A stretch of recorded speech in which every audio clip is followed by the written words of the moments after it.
Салам достор, бүгүн мен сиздер менен маклюбе тамагын бирге жасайбыз. Шартыңызга жараша эттин эки тарабын тең кууруп кызартып алабыз. Эгерде дагы этиңиз ашып калган болсо, дал ошондой эле этти салып кууруп, туз, мурч кошуп кууруп алабыз.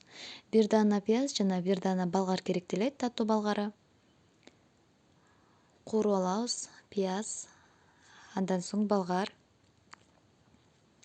Эгер ачуураак жакшы көргөн болсоңуз, ачуу болгар кошуп койсоңуз деле болот. Туз керектелет.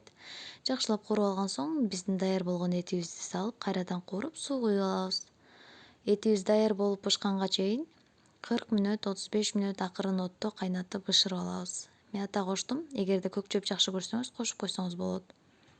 Баклажанды тузга аралаштырып, аны өзүнчө коюп койдум. Даяр болгончо мен пияздын эки бетин кызарта кууруп жатам. Жакшылап кууруп алган соң, дал ошондой эле сабизди кууруп алабыз. Эки тарабын кызартып. Үй бүлөмчүңүздөргө жараша жасасаңыздар болот. Бул бир 10 адамга ылайыкталган тамак. Андан соң картошка 5 даана. Аябай берекелүү тамак болот. Дал ошондой эки тарабын кызарта кууруп алган соң, таттуу болгар эгер кааласаңыз кошуп койсоңуз болот. Менде бар болчу, кошуп койдум. Жанагы кесип аралаштырып алган биздин даяр баклажаныбыздын эки тарабына кызарта кууруп алабыз.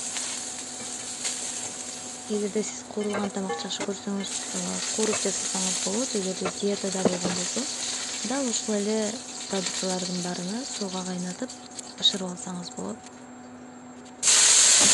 Болгар мен кошуп койдум. Жогоруда айтып кеттим сиздерге, эгер болгар сүйүктөрдүн катарында болгон болсоңуз, кошуп койсоңуз болот.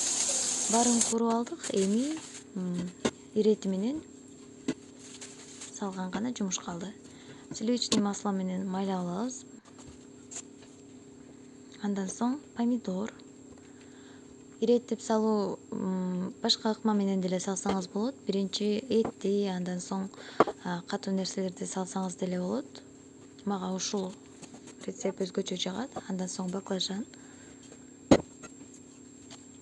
сабиз, картошка, катуу нерселердин баарын салабыз биринчи.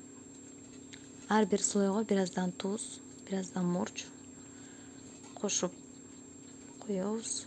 Баклажан, перец баарын салган соң бышкан этибизди салабыз. Помидор кайрадан ашып калган үчүн кошуп койдум. Негизи кошпой деле койсоңуз болот. Этибиз аябай жумшак болуп бышты. Дал ошол этти суусун сырыктырып алып салып жатам. Андан соң күрүч салынат. Күрүчтү сууга бышырып атайын демдеп алдым. Күрүчтү кандай бышыруу эрежелерин мен баракчамда көрсөтүп кеткенмин жогоруда. Дал ошондой кылып бышырып, форма кылып, үстүнө катуу басып коебуз. Андан соң пияз. Эттин сорпосуна коюп койдум. Эми 35 мүнөткө демдеп коебуз. Биздин маклюбе даяр болду.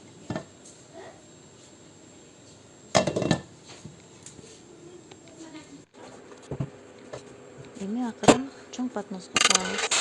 Эгерде үй бүлөмчүңүздөр болсо, кичирээк идишке жасап жесеңиздер болот. Мынакей маклюбе даяр. Салат сиздин табитиңизге жараша. Сабиз жана ошондой эле кадимки жаз салатын жасадым. Ортолуктарына кефир койдум. Эгерде сизде үйдүн айраны бар болгон болсо, ошодон кошсоңуз деле болот. Биздин маклюбе даяр. Достор, тамагыңыздар даамдуу болсун. Маклюбенин үстүгө телефонумду түшүрүп алып формасын бузуп алдым. Ошентсе дагы аракет кылдым көрсөткөнгө. Орозоңуздар кабыл болсун, достор.